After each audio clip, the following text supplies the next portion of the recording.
Sir, do you sympathize with those media organizations na sinusupil, the vloggers, and those who are alike in the industry na parang natatakot, baka sila rin na-targetin pag nagsalita sila against the government? Yan ang problema. Lahat tayo may karapatan na ipalabas natin ating mga hininaing sa gobyerno. And whether vlogger ka, media ka, karapatan ng bawat Pilipino under our Constitution, protektado tayo niyan, na ilabas natin. Now, pag may mga paraan na parang iniipin na tayo, hindi maganda yun. Klarong-klaro yun na not only to manipulate,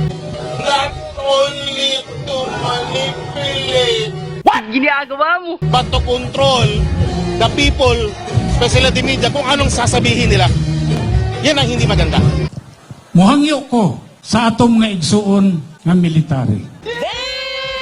Dili kaya sa gobyerno suportahan ang inyong mga anak. Dili kaya sa gobyerno suportahan ang inyong mga pamilya.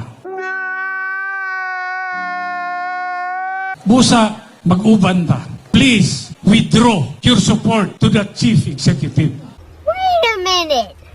Who are you?